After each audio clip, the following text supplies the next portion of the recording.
All right. Thank you everyone for joining us. Welcome. Today we are going to be discussing fostering growth and how apprenticeships shape a positive work environment. So thank you all for being here.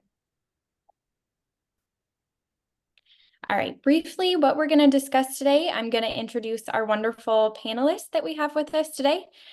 We're going to do a quick introduction in terms of what apprenticeships are and why apprenticeships matter. And then we're going to jump into a deeper dive discussion with our panelists in terms of their input from all of their experience that they've had with apprenticeships. And then we'll answer some questions afterwards from the audience. So feel free to start as you're listening to the discussion, putting some questions in the chat, and then we'll get to them at the end of our discussion. All right, so today I am honored to have with us two leaders in the apprenticeship space, Sid Stewart and Jennifer Taylor. Sid joins us from Los Angeles, California, and is the founder and CEO of Better Youth, and has a long history of working with Los Angeles in the community and with youth specifically. A little bit about Better Youth. Better Youth is a social impact nonprofit based in South LA with a mission to build creative confidence, bridge resource gaps, and prepare foster youth for creative industries. Jennifer is the CEO and president of the Northern Virginia Technology Council and is one of the largest technology councils in the nation. The council's mission is to accelerate innovation within the technology industry and workforce development space. Jennifer has a long history with apprenticeships as well, so we are thrilled to have both of our panelists with us today to talk a little bit about their experience. Thank you. Yeah, thank you. All right, so a little introduction in terms of what apprenticeships are. So apprenticeships are the model for competency-based learning through on-the-job training, which goes hand in hand with professional development. So typically this looks like about 144 hours of learning off the job, paired with about 2,000 hours of full-time employment. So these are full-time employees who learn other competencies while they're on the job that relate to the competencies they're learning on the job. A couple of unique things that come along with apprenticeships. An apprentice has not only a manager like a traditional role, but they also have mentors that help them along the way. So this is a little bit unique in terms of this might be someone in the industry, it might be a coworker, but they have somebody to lean on, guide, and ask questions to as they're going through their apprenticeships. The apprenticeship is also a little bit unique in terms of the talent that it brings in. So as we say within Build Within, potential over credential. So for this, we look at a larger talent pool and sometimes a more non-traditional talent pool. So these are folks who may not have the typical credentials that you would see within the role, but they have the potential for the role. So it widens that talent pool to folks who may not otherwise be in the position.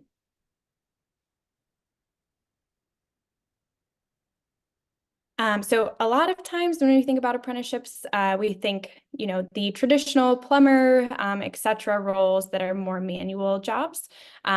We have here some sample apprenticeships that we have within Build Within that are approved by the Department of Labor. So you'll see here a variety of different occupations within the technology sector, video editor, we have project managers. So they really run the gambit in terms of what types of roles are apprenticeable.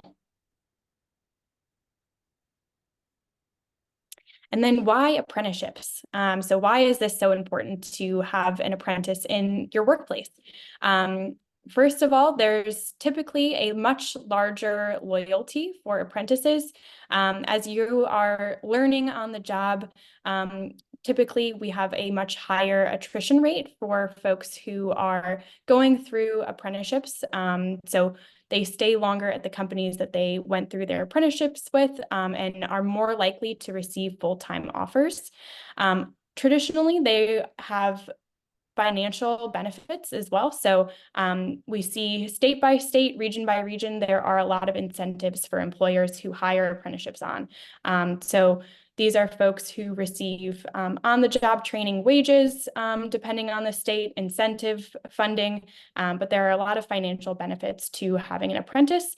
And then, as we talked about a little bit, it opens up the talent pool. So for career changers, this is a much wider talent pool for folks who may be changing careers, who may not be the typical fit for the position based on their four-year degree, et cetera. But this widens the talent pool so that we can find folks who are the good fit for a job based on their skills that they have. All right, so I am honored to start the conversation off with our two speakers here. I wanted to hear a little bit from you both on how apprenticeship programs can serve as a foundation for creating positive support networks within a workplace, and then what some of the unique benefits specific to apprenticeships there are for empowering workers. Sid, I will pass to you first, and thank you again for being here. Thank you for being here, Lillian, and so nice to be here with you, Jennifer. I think, apprenticeship programs, I think in today's evolving work environment, right, post-pandemic, particularly for us, we work with youth, ages 18 to 24, and we find ourselves with kind of a savvy millennial workforce who value kind of work-life balance, and they want opportunities to contribute. And I think the apprenticeship model and the program can serve as a foundation for creating positive supporting networks in various ways. So it's a community model, right, within an organization. And we always say teamwork makes the dream work, but I think the community model helps to strengthen and enrich organizational culture. It supports learning and kind of failing forward, so to speak. It helps to build confidence, competence, and helping to kind of reduce imposter syndrome, and enhances kind of the employee well-being or the apprentice's well-being and productivity. I mean, there's mentorship opportunities that help create that supportive environment where they can feel comfortable in asking questions and seeking help. There's the peer support aspect. Often apprentices work with each other. We believe in kind of the buddy system, in terms of our placements, we try to place two at an employer as they navigate through an ecosystem. I think that's kind of really important. And I think also the networking opportunities within the company and the broader sector. And it just helps apprentices build relationships that support their kind of career development. And I think with, President Biden recently, issued an executive order leveraging federal resources to increase registered apprenticeships with government organizations and in private sectors. And here in California, Governor Newsom, has an ambitious goal to have 500,000 apprentices by 2029.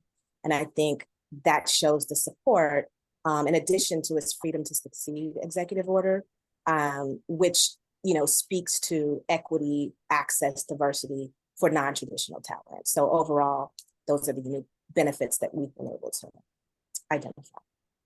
That's great. Yeah, we also are a fan of the buddy system in terms of apprenticeships. So having that support, not just from the employer as an apprentice, but also to have somebody there with you on the same journey, able to ask questions to is really great. Jennifer, I'll pass to you. Yeah, well, thank you. So yeah, I think bringing apprentices into an organization gives the organization an opportunity to collaborate, support the incoming next generation of talent. What I have found, and I used to work at the AARP, there's actually studies on this, that older workers or people who are more seasoned in the workplace want to give back and train and teach others how to do their roles. And actually, there's also studies that show that the older or more seasoned workers appreciate learning from the younger workers. I know I sometimes I'm not as savvy on some of my digital skills. I think I'm pretty good, but there's just some that the younger workers are teaching me to do more quickly, more swiftly. They're informing me of more tools. So there's a nice bringing apprentices in.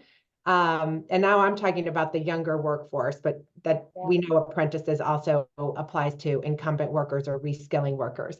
But when you bring the apprentice into the workplace, and you have a good culture, the other workers will embrace their learning and encourage them to succeed. And it's not just the mentor. If your culture is one that has a great sense of belonging and of giving back, like our organization, NVTC, we're small, we're like 14, but we all rallied around the apprentice that we had and wanted to make sure he felt comfortable, and we provided coaching, all of us, to set him up for success. So, so that's sort of my answer for how apprenticeship programs can, create some collaboration and a strong support network within the organization.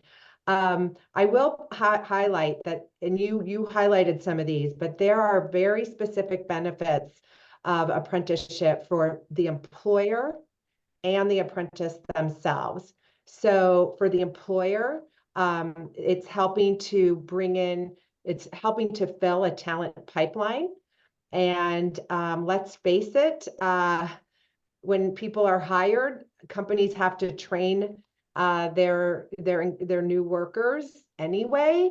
When I was working with IBM, I launched an apprenticeship coalition when I was at the Consumer Technology Association, and IBM told me they have to do the same amount of training for someone that they graduate, that they hire, let's say from Georgia Tech, who studied computer science. So it's back to the employers, it's a more cost-effective way to acquire talent. You're training them as they're learning. And also another benefit to employers is they can access state or federal grants to help offset what we call the RTI, the related training instruction. I think, you were talking about that with the 140 some hours. So that can help, has a huge ROI for the employers. 90%, I believe, of apprentices end up getting an offer from the company that they were, working with, and then their loyalty is really bar none. So they tend to stay longer at these organizations that they intern with. And then also what apprenticeship does is it's enabling on-ramps for people who may not choose to go to college, although apprenticeships are available for college students as well. And it's opening the talent pool and giving more access to individuals who may not have traditionally thought that they could have a job in tech. So I'll give 5 examples. When I was at the Consumer Technology Association, like I said, we launched the IBM Apprenticeship Coalition, which what I was aiming to do was use the IBM model and inspire tech companies to offer apprenticeships in what we call new collar jobs. These aren't the blue trades. These are what we call the new collar jobs. And IBM had 5 incredible stories. There was a veteran, a retired firefighter, a barista, a DACA worker, and a graduate of Missouri University who had studied general studies, English or something. She wanted to be a writer. All 5 of them went through the IBM apprentice program and landed on their feet in just the most incredible tech jobs, probably making salaries of 100,000 plus. So anyway, so those are some of the benefits that are for employers. Great, thank you for that.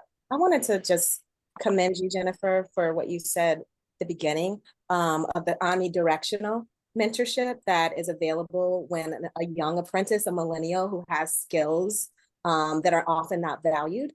And what you said is that that's a place of honor to bring in a young person who can also contribute, which contributes to the confidence of apprentices. And then also speaking to an employer in terms of developing junior leadership, giving them, the kind of managerial role to manage apprentices is also upskilling junior leadership within a company. And to the statistics that you said 90% of apprentices retain employment after graduation. Or no, you said 95% of Or apprentices. it's like in the 90%.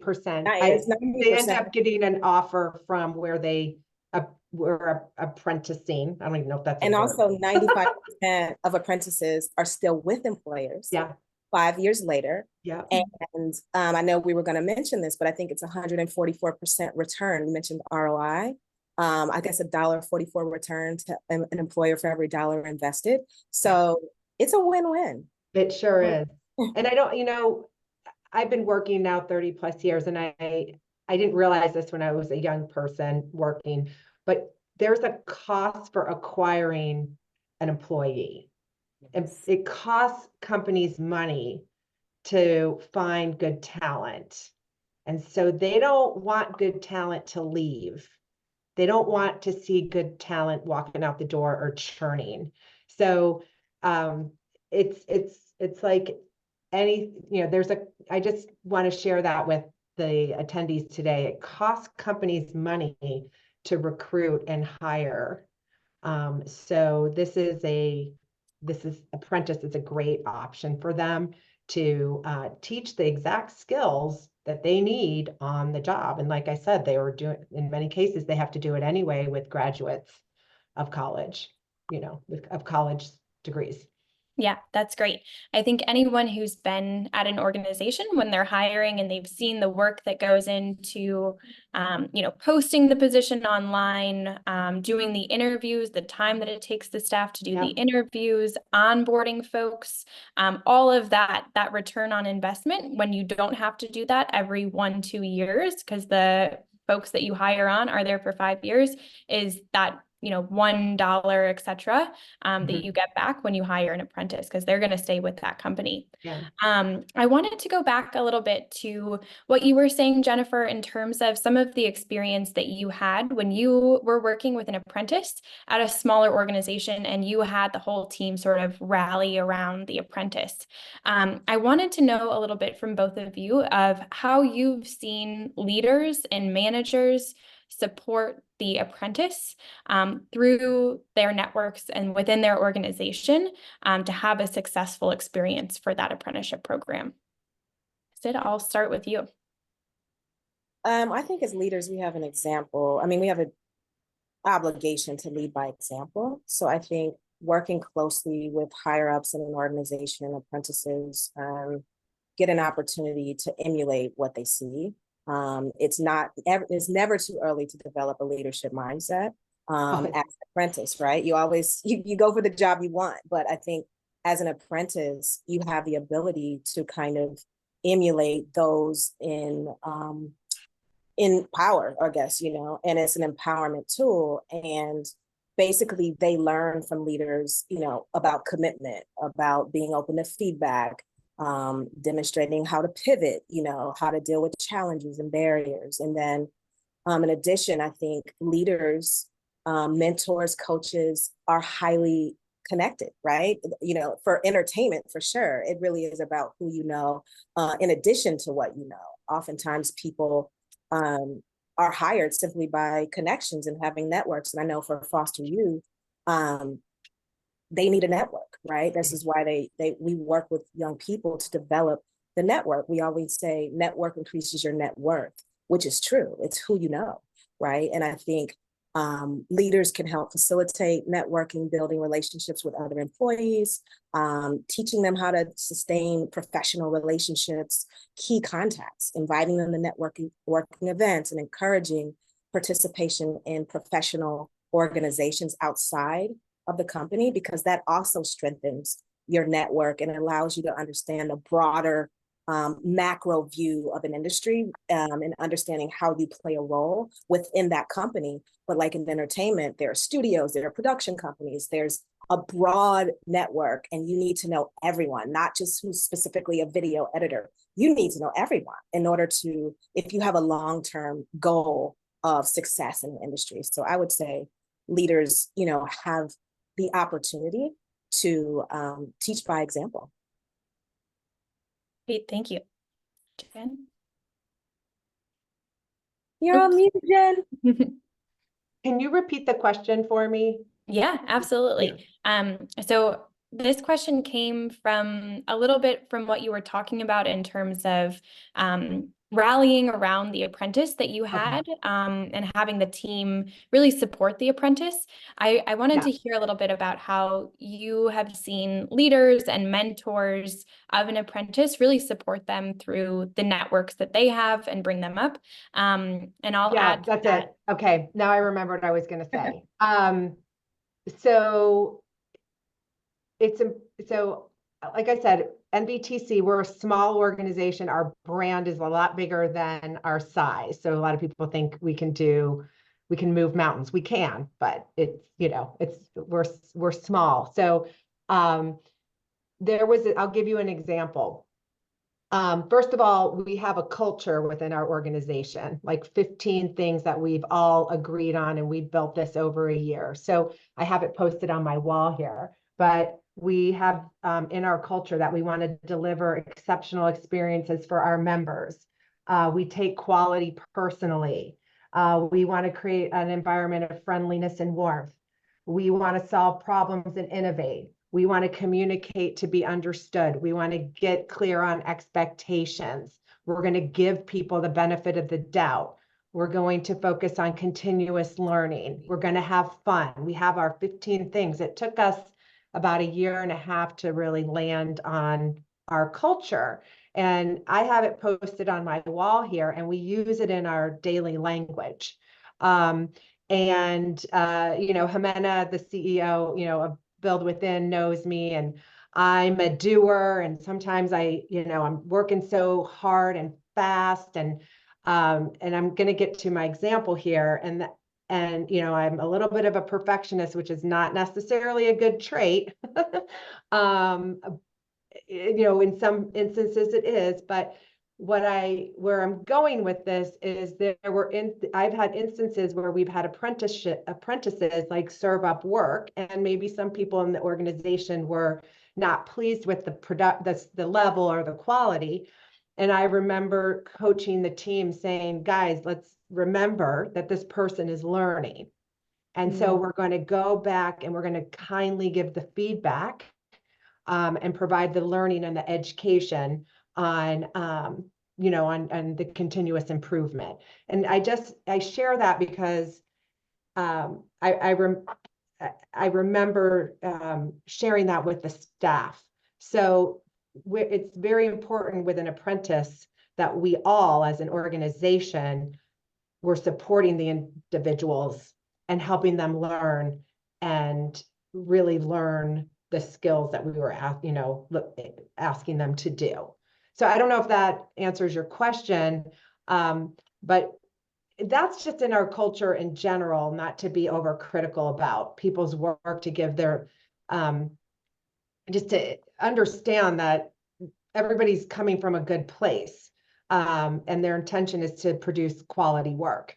So we all have areas where we're strong, and we all have areas where we're weak. I certainly do. So I'll look to others, to help me in my areas of weakness, those skills. We're always learning. I'm 54 years old and I am still learning. Marketing is so different now than what it used to be when I came out of college. In fact, I was meeting with the CEO of PenFed, the credit union, and he was explaining that math is no longer the madmen, it's the math men. And for any of you who have seen the series Mad Men, I think it was on HBO, I can't remember. Yeah, I think so. But back in the, it's today, there's so many more metrics because of our digital infrastructure and economy behind marketing, so that, it's more targeted and more cost effective, that marketing now is so focused on analytics and math. Not that it wasn't before, but now there's more channels, and with the digital platforms, there's more data, and you can evaluate your controls, and also you can seek your customers more easily on the internet, and you get a sense of whether they're apt to buy your product or service. So there's been a real shift from what he calls the madmen to the math men. And again, this is creating tons of new jobs in the digital economy, and we're always learning, myself included. So to answer your question, It's just important that your culture embrace the apprentices and everybody's pitching in to help them learn. Everybody. great. Yeah. Awesome. Thank you It for that. starts at the top. Yes. And one of the things that I wanted to highlight from what you were mentioning is that there's a little bit of a shift, right? From, we're going to let this person know feedback wise that this is not your, normal hire employee, that this is a learning experience. So Yeah. you go to that person and say, this is a different type of relationship than just the manager employee relationship, where there may not be that much flexibility in terms of on-the-job learning. But that's really the benefit of the apprenticeship, is that in that situation, that person got to go back, fix what they had already done, and then go back with a different product so that they knew for the next time they're learning on the job as they go. So appreciate you highlighting that. I want to go into a little bit something that you were mentioning as well in terms of technology. So we are changing and learning in terms of all of the technologies that we're using and the tools. I want to hear a little bit about if there's specific technology tools or platforms that you think have been effective in enriching the apprenticeship experience and supporting the network around them. Sid, I'll start with you. Well, for us, we serve traditionally marginalized communities. And so I think it's important to understand how important technology is to those communities. So I'm gonna just get real basic with tech, a computer, right? Like a laptop that has upgraded software, hardware, adequate memory and RAM, especially for careers in animation, gaming, and filmmaking. I mean, like bare basic needs, which we try to meet in terms of social support, but we give out devices to all of our pre-apprentices so that they are prepared, on the job as apprentices. And I think oftentimes we maybe have a misunderstanding about where people are starting. Specifically, if we're talking about non-traditional talent, you have to understand where young people or a young demographic is starting. So I would say, first of all, a computer. There's online collaboration tools, there's Teams. I know Google Workspace to help kind of facilitate communication and collaboration. We use Slack. It works really well because we're in a mobile marketplace. As Jen was saying, like it has changed and the way we communicate, and we're at 6 meetings in one day because of Zoom. So Zoom is also another management tool, I would think, in terms of being able to facilitate RSI, we call it RSI, where youth can participate in an apprenticeship program if they live in Lancaster or they live, far away from the central marketplace or central offices. I think learning management systems are key, like Build Within, in terms of tracking progress for employers. It makes it really easy if there's one central hub, and it's not a heavy lift if you're using Build Within. I know there's GoSprout, there's Apprenticescope, there's a lot of LMS platforms to deliver training materials, track progress, facilitate communication between mentors and supervisors and coaches, all in one platform. I think those are some really helpful tools. And for us, we have a project management track. So Asana works really well. It's very intuitive. There's Trello, which we used to use, but we migrated over to Asana, helping mentors and apprentices to track project progress, assign tasks, manage deadlines. These are all like soft skills, right? Workplace navigation skills that are basic to any career track. Like these are just basic skills that anyone needs to know in order to be successful. It doesn't matter what your career track is. We're talking about basic workplace navigation skills. And I think those should be kind of the gen ed, right, for apprentices, just kind of project management, navigation skills, soft skills, because that's how you keep a job. Like you can know a lot of technical skills, but the soft skills, how to talk to people, how to show up on time, I think those are the things that we also need to understand when apprentices are coming to work. Sometimes they don't know these things, or that should be part of the training, because that's 50% of keeping a job is showing up and knowing how to navigate, knowing how to talk to people, knowing how to problem solve, analytical thinking and reasoning, kind of the 21st century skills. They never go out of style. I don't care how technically advanced we get, you still need to know how to relate with people, because people are the tool. That's what we all know, right? We're working together with each other. And I would go as far as to say also kind of social networking platforms like LinkedIn. You're dealing with the millennial workforce, and also educating youth like, hey, you can't be out one day as an apprentice and you present one persona, and then your manager or goes and sees something different on Instagram. That's really important for millennials, like having an identity that is consistent across the board. And I think VR and AR, right? So we're, kind of using VR and AR technologies to kind of create immersive training and experiences for apprentices, like exploring that with some employer partners to just make the experience exciting for apprentices. And I think also, like I think Jennifer said, is like feedback and assessment tools, utilizing SurveyMonkey or JotForm or whatever. Google Forms is a simple way of, providing feedback so that youth know, or apprentices know, where they are, how to improve, and to, learn those like workplace navigation skills. I think that's critical. That's great. Yeah, I think specifically you highlighted that those are not necessarily innate platforms, that everyone uses. So that onboarding ramp in terms of using those and the benefits to those, that's great. Jen, anything to add there? Yeah, so we take it for granted that a computer, that everybody just has one. That makes me realize that we gave all the technology that every employee has to our apprentice. They got a computer, they got computer screens if they wanted, because I like my staff to all have at least two, because I think it makes it easier for them to work versus on a laptop. We pay for their cell phone. We want to make it easy for them to connect, especially in hybrid workforce. The tools that we use in our culture, Slack, because that way we can have real-time conversations on specific topics and threads. Our culture is you have to be readily available kind of all day, unless you say that you're off or you need time away.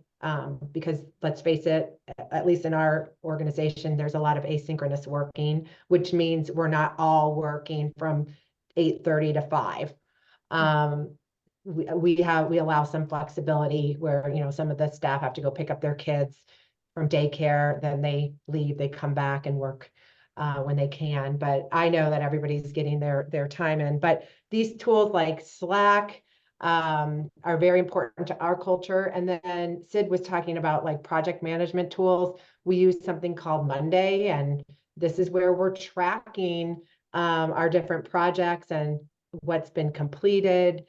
And we expect our apprentices to use that technology to meet deadlines and also collaborate with others. I do want to talk about the soft skills, because I know we're talking about tech products or tech solutions to help, but Sid nailed it.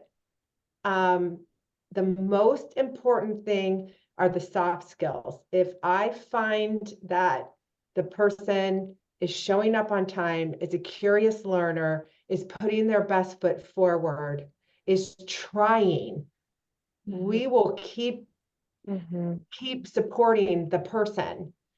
When they're not showing up on time, when we can't find them, when there's a lot of complaining, that's when it falls apart. It's a difference, but there's a difference between that and being your authentic self. And so those soft skills are so important. I had somebody tell me once, people fire themselves. So it's you know, unless you make a huge error that's, you know, harming people's lives, you know, that's a different story. But in the type of work that we do, we're knowledge workers. We're not heart surgeons in the work that we do. So we're going to stand with you if you have the soft skills, if you are a team player, you're showing up on time, we can rely on you. We know where you are. You're producing good work. You're open to feedback. You're open to continuous learning. That is the most important thing. And to be honest with you, it never goes away. I mean, you know, became a president and CEO of a nonprofit 3.5 years ago. I am continuously looking for coaching feedback to improve. I'm nowhere near perfect. I report into a board and I often ask them, can you help me with this situation? How should I present this? I'm finding this to be challenging because I have a board with some CEOs that are running multi-billion-dollar companies, and I'm not afraid to ask. I am not afraid. That's come with age. Like, I just am not afraid to say, I need help with this. I want to make sure that I'm doing this appropriately, or I want to make sure that I introduce, let's say I have a special guest coming, like a major important person, like a politician to a board meeting. I will ask, what is the best protocol for me to introduce them? Should it be my chairman? Should it be me? You know, it's completely fine to keep asking for feedback and coaching throughout your career. Absolutely.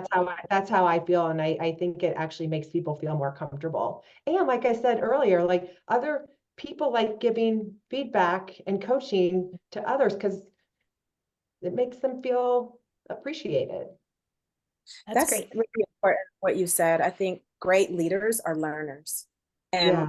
my mentor, Kelly Hogan, always says every day's a school day. And I think going back to what you said, you'd be a great, I can always already tell your culture because you said it starts from the top. It's the consciousness of the leader in the organization. And I think what also could benefit certain employees is like employers is sensitivity training. Mhm. You know, we'd love to kind of come in and help massage the experience because, you know, we talk about DEI and diversity, equity, inclusion, and it's a buzzword, but it's actually a thing. It's a thing that you do more than talk about. So it speaks to culture, but it also speaks to leadership. And I think when you have that consciousness within an employer, or at least the willingness, right, to learn and understand other people and how people are different and then how we are all the same. It really speaks to great leadership and culture, which I think apprentices thrive in those kind of environments. Absolutely.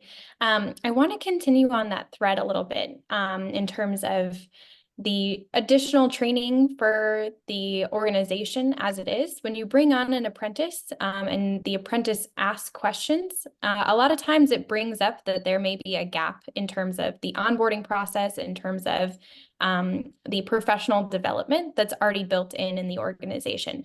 So I want to talk a little bit about how apprenticeship programs can contribute to the existing professional development programs that are already within the workplace and how they can enhance those.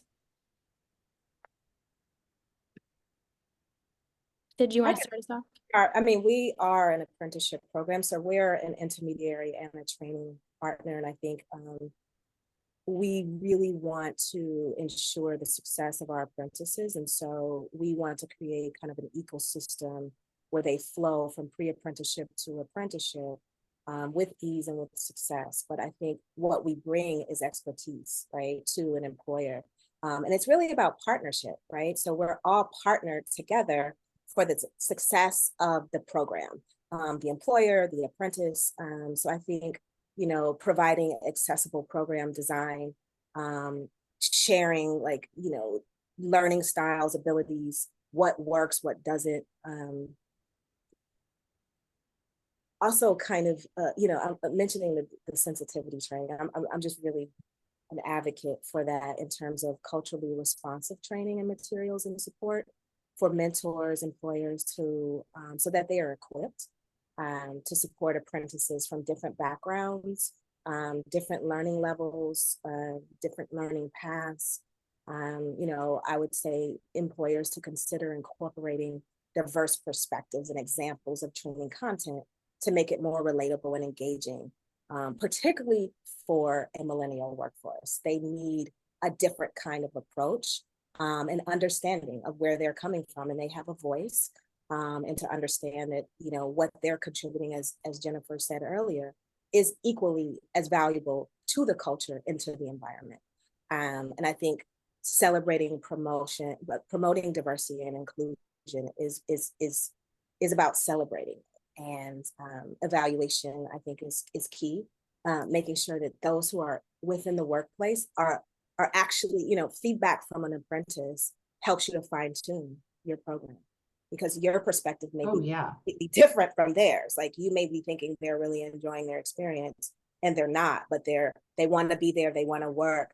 But I think, you know, the learning environment, like Jennifer, you know, asking questions, leaders ask questions. And if an apprentice was working with Jennifer, they know it was okay to ask questions. They know, hey, I'm having a problem over here, or I'm not, you know, how am I doing? Or this is an issue. You know, it's hard to kind of be able to express yourself in a workplace for fear, right? Because traditionally, cultures are driven by fear, and people stay in jobs, they're unhappy, and they can't wait to retire. And you don't want to build a millennial workforce in the old model, right? So we have the opportunity to kind of shift the model with the apprenticeship program, because it is a learning environment. And if everyone is involved, then we're all learners, and every day is a school day.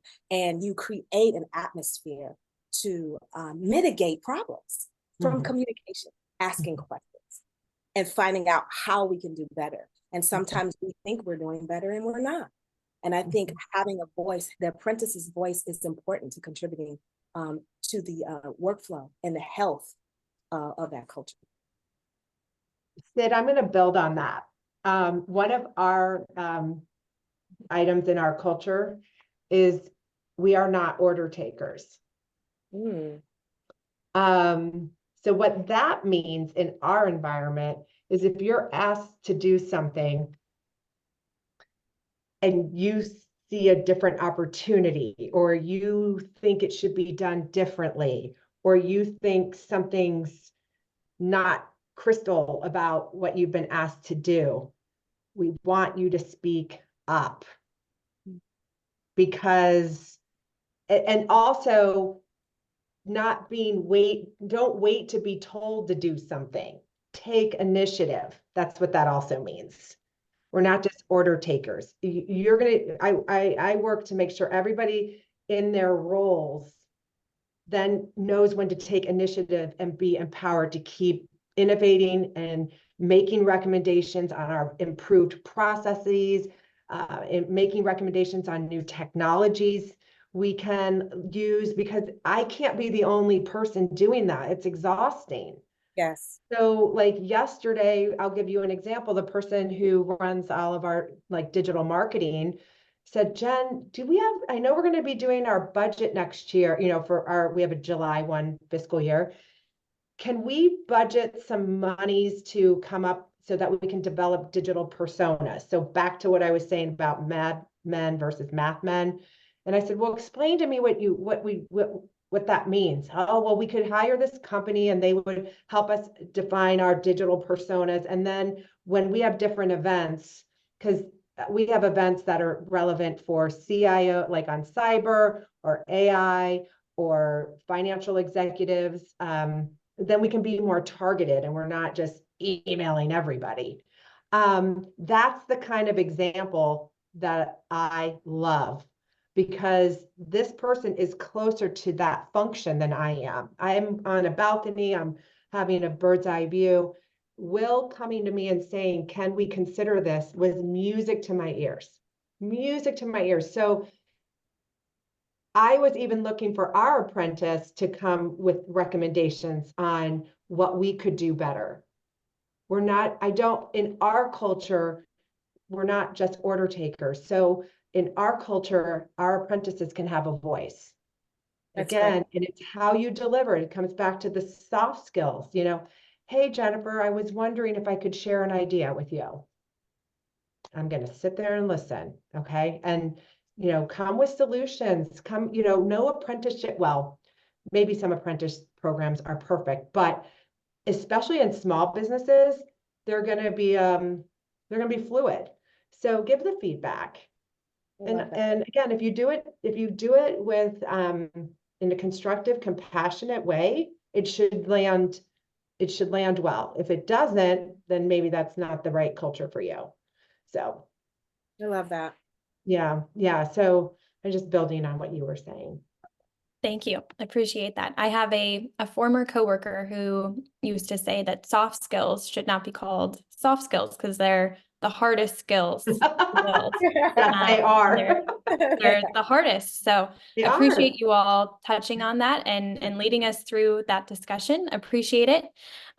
We will close out the chat with just a couple of reminders and events that are going to be coming up. So you'll see here we have upcoming events and webinars. One that I want to highlight specifically is April 3rd. We have an in-person event in DC for the DC Tech Hiring Fair at MLK Library. So if you are an employer interested in hiring in the tech industry, if you are someone who is in the tech field looking to change careers, a career changer, feel free to come up to that, and I will put some information in the chat there about that event. And then we have upcoming webinars, so please continue to join us for some of our upcoming webinars. And Looks then great. we are very excited. This year is the first annual National Youth Apprenticeship Week. So we want to highlight for all of you, you can find all of this on our website, but we're having several events through DC, Virginia, Maryland to highlight National Youth Apprenticeship Week. So please stay tuned for some information about that so that you can get involved. And then in Hamilton County, in our Chattanooga hub, we have several events as well. So we are very excited to be kicking off the first Youth Apprenticeship Week this year.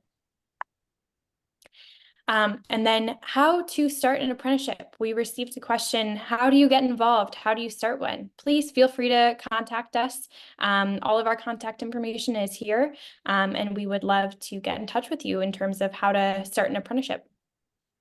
So Sid, Jen, thank you so much. I really appreciate all of your time and your thoughtful comments on this. And I hope you have a great rest of your day. Thank you. Thanks for inviting us. Thank you. Nice to